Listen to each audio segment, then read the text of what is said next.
ये मनुष्य जीवन परमात्मा में लय होने के लिए ही मिलता है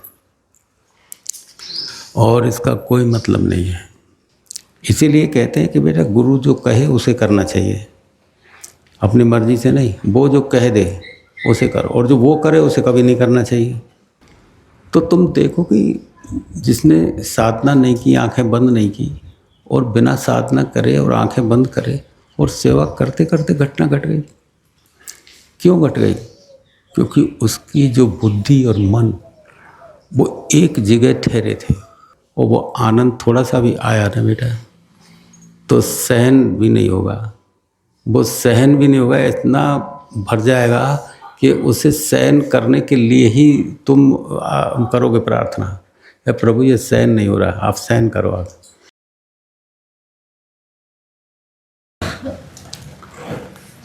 आप लोग परम सौभाग्यशाली हैं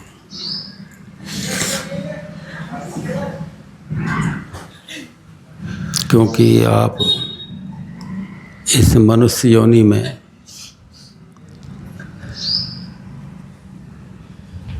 उस भाग दौड़ को भी शामिल कर रहे हैं जिस भाग दौड़ से आपका जीवन परमात्मा में लय हो जाता है।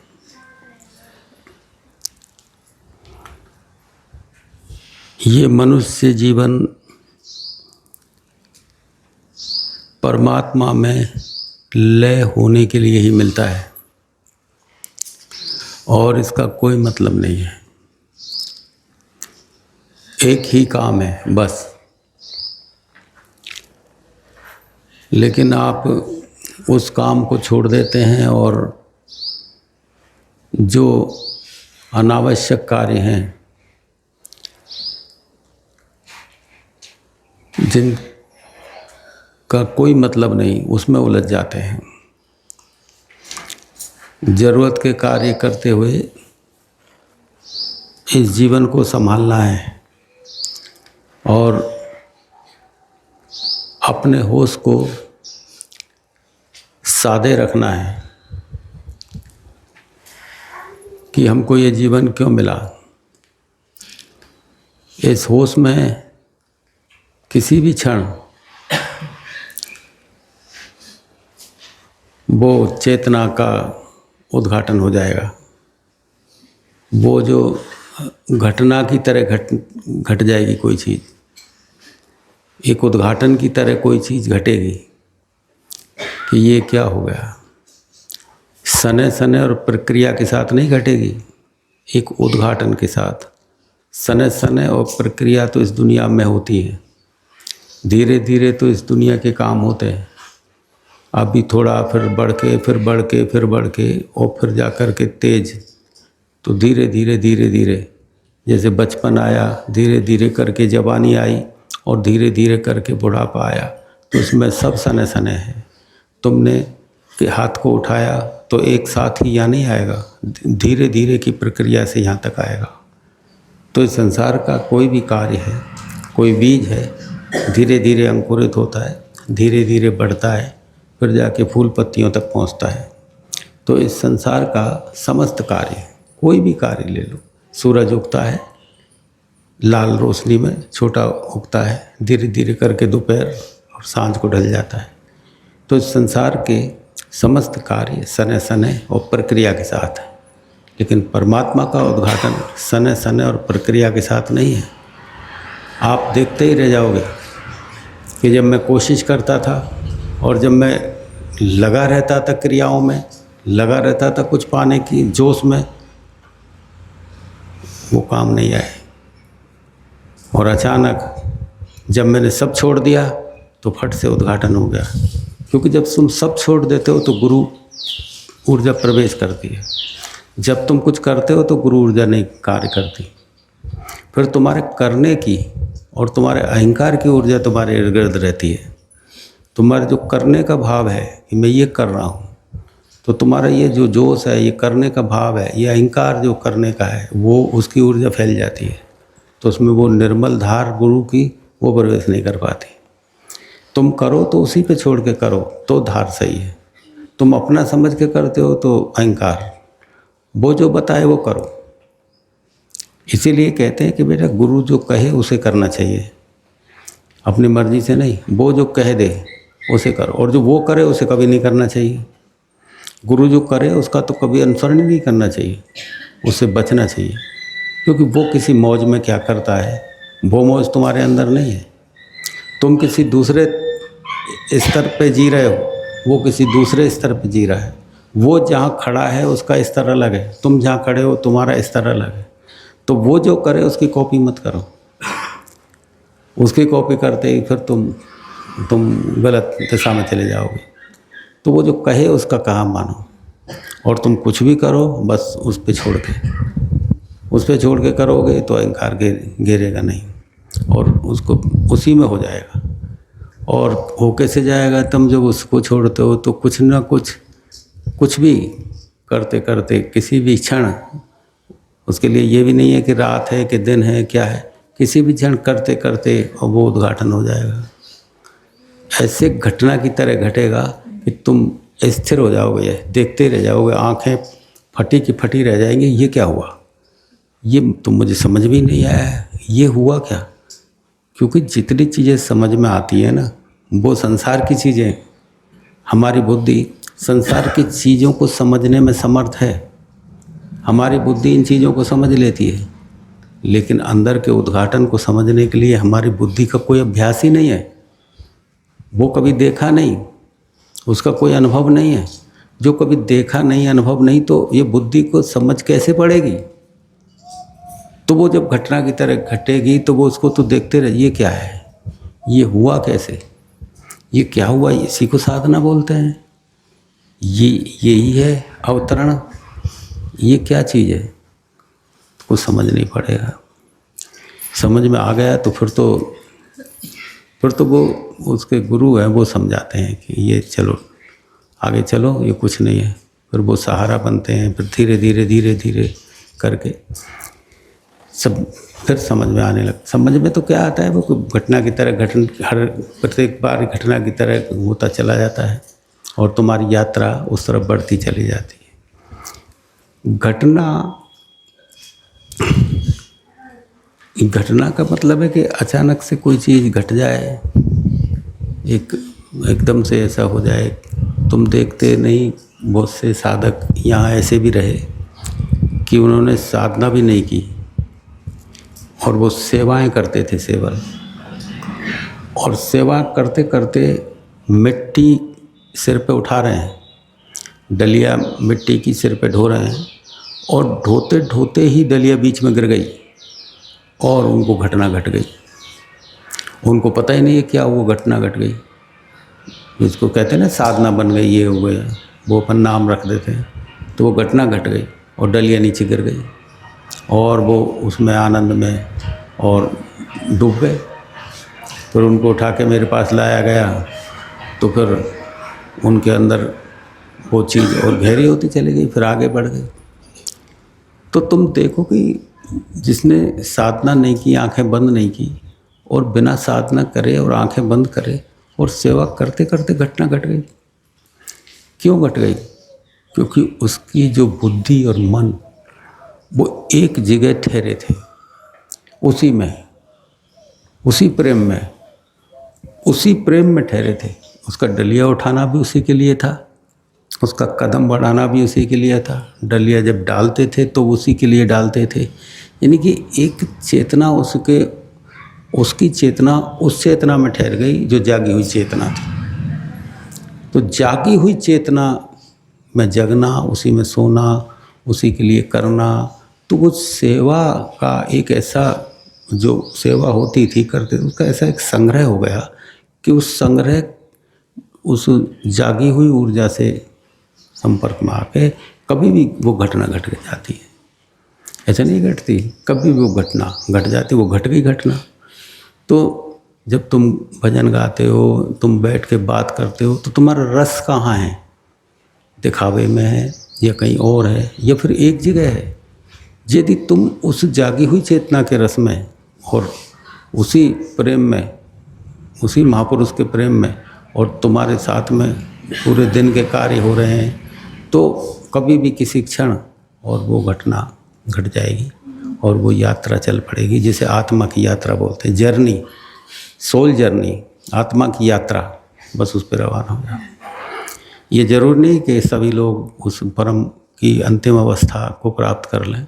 जिसकी जैसी क्षमता, जो जितना इस जन्म में प्राप्त कर सकता है, जितनी क्षमता है वो इस जन्म में ले लेगा, बाकी का अगला जन्म फिर जन्म में चलेंगे। धीरे धीरे किसी को इतने तक हो गया तो बस ठीक है, इतने तक मौज में है, बाकी कम ज़्यादा नहीं होता है। जितना क्षमता है उतनी मौज हो गई, उसने मौज में जितना चल पड़ा, जितना ले लिया। लेकिन जो एक बार चल पड़ा वो पहुंच ही जाता है, चाहे उसके लिए समय जन्मों का लगे, इससे फ़र्क नहीं पड़ता है।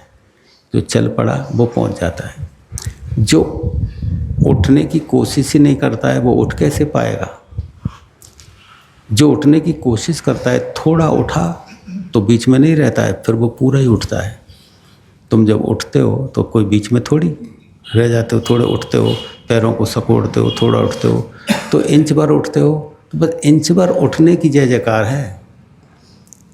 इंच भर जो उठ गया बस उसकी महत्वता है, बाद में तो पूरा जोर अपने आप लग जाता है।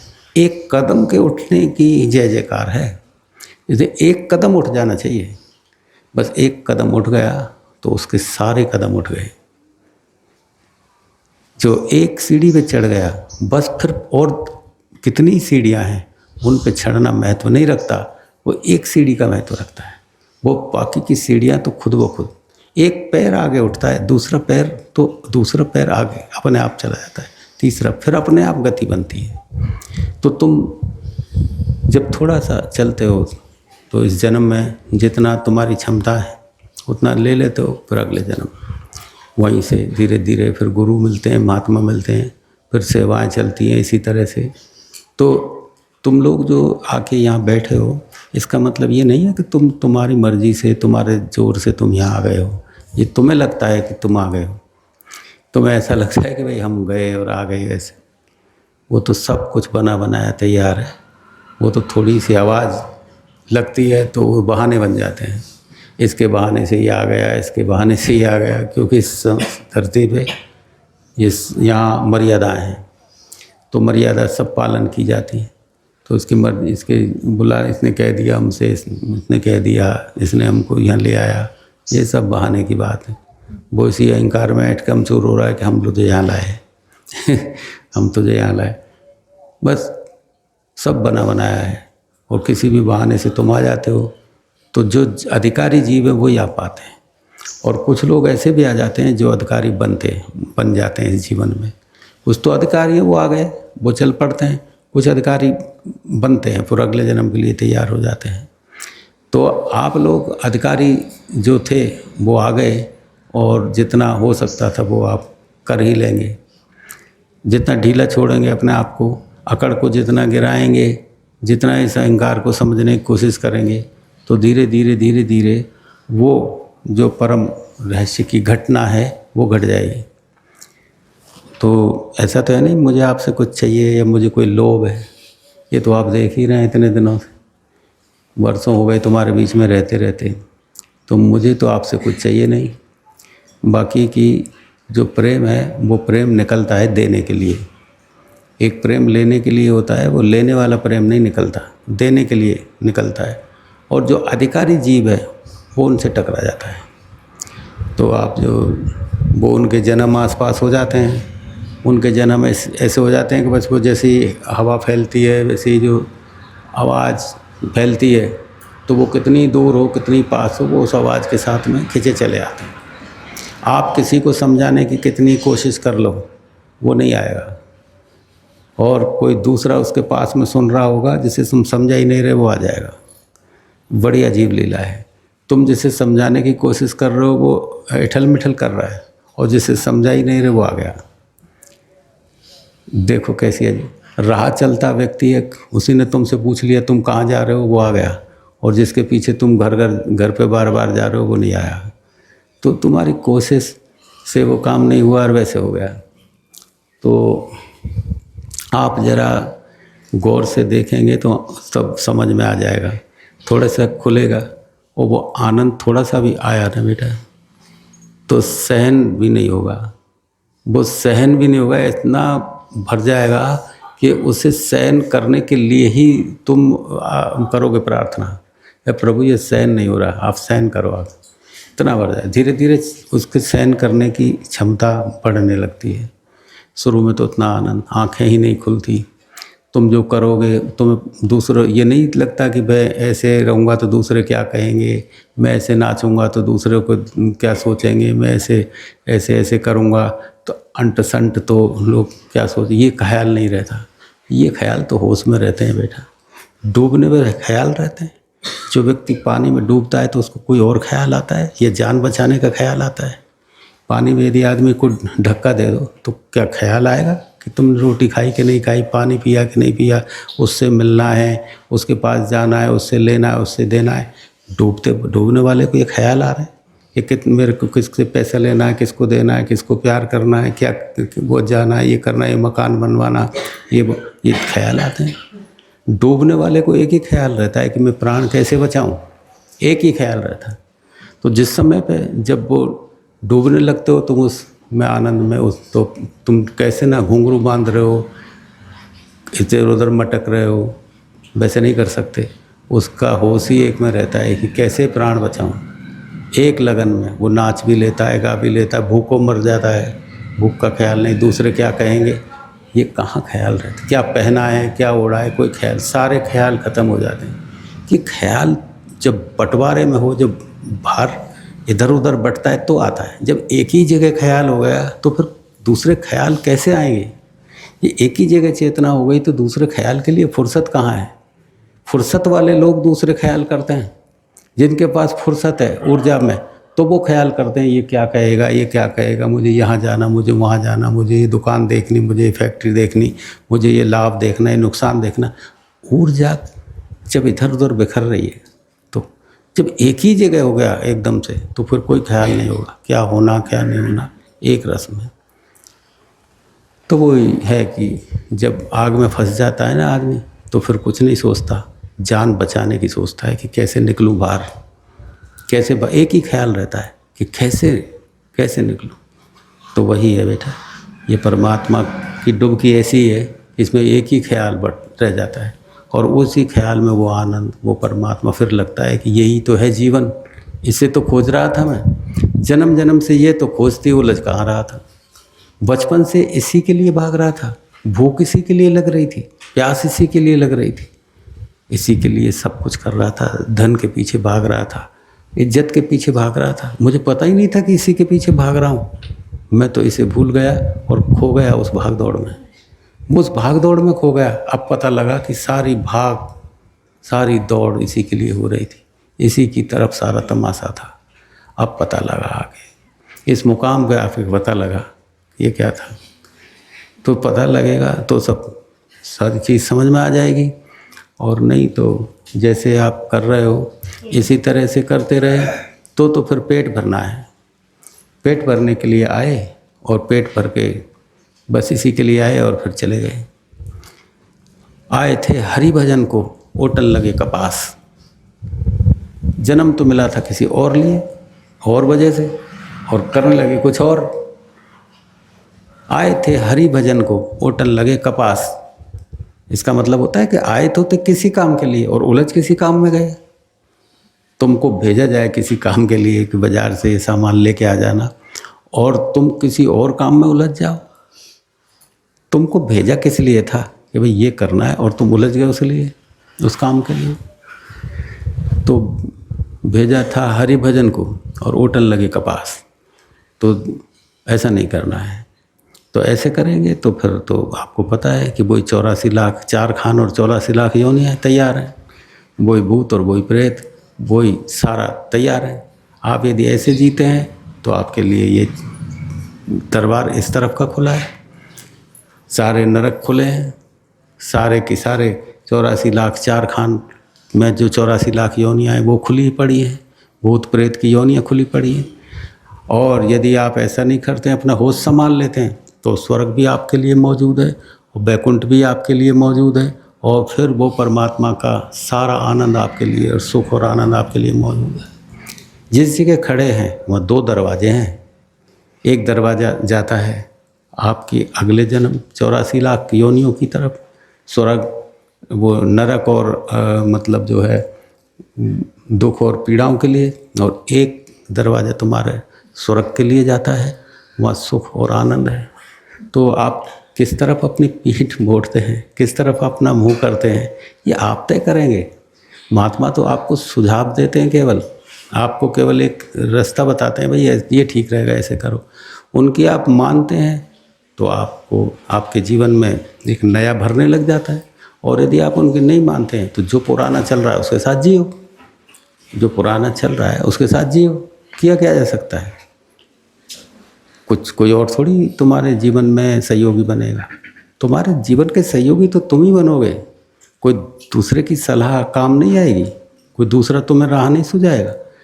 तुमको पैर उठाने हैं, तुमको, अरे तुम परमात्मा को छोड़ो बेटा, सुख तो सभी लेना चाहते हो, आनंद से तो सभी जीना चाहते हो। इसके लिए कौन नकारेगा? इसके लिए कौन मना करेगा कि मैं सुख नहीं लेना चाहता, कि आनंद से नहीं जीना चाहता? यही तो परमात्मा का रास्ता है, सुख और आनंद। तुम वो तो लेना चाहते हो लेकिन पूरा नहीं ले पा रहे, थोड़े थोड़े में थोड़ा लेते हो, पहुंच भी नहीं पाते उस आनंद तक, उस सुख तक, और फट से पीड़ा आ जाती है। तो वही तो रास्ता है कि भाई ये पीड़ा जो है इसका तुमको उल्लंघन करना है और सच्चे आनंद की तरफ बढ़ जाना है। वही तो करना है, जिसे तुम लेना चाहते हो उसी के लिए तो महात्मा चिल्ला रहा है, उसी के लिए तो रास्ता बता रहे हैं कि भाई जो चीज़ तुम चाह रहे हो उसे तुम सही ढंग से लेने का तरीका नहीं है तुम्हारे पास। सुख लेने का तुम्हारे पास में कोई ढंग नहीं है, आनंद को लेने का कोई ढंग नहीं है, और जैसे तुम लेना चाहते हो वहाँ से वो आनंद मिलता नहीं, वहाँ से दुख मिलता है। तो महात्मा कहते हैं भाई जिसे तुम लेना चाहते हो वो ढंग तरीका हम बता देते हैं, वो तुम वैसे ले लो। तुम्हारे ढंग और तरीके से तो जन्म बीत जाएंगे तो भी नहीं मिलना है। तो वो क्या है, वो जो बताते हैं तुम्हारी आवश्यकता की पूर्ति के लिए ही बताते हैं, ऐसे नहीं ऐसे कर लो। और जब तुम वैसे करने लगते हो तो पता लगता है यही तो करना था, इसी की तो खोज थी, इसी के लिए तो मैं भाग रहा था, इसी के लिए रो रहा था, चिल्ला रहा था, पीड़ा उठा रहा था। और बताओ मैं कितना भटका, जन्मों जन्मों भटका। तिल के ओट पहाड़ था, तिल के ओट में पहाड़ था और मुझे पता ही नहीं लगा। ऐसे सुख मिलता है, ऐसे आनंद मिलता है। और फट से जब घटना घट जाती है वो बस तुम समझ लें, फिर नाचने लगते हो, फिर गाने लगते हो। वो तो जीवन तुम्हारा, फिर तुम्हारे जीवन के साथ उनका ऐसा थोड़ी है महात्माओं का कि भाई उनको कुछ चाहिए। बस तुम करने लगे अपने आप, नाचने लगे, गाने लगे, बस छुट्टी।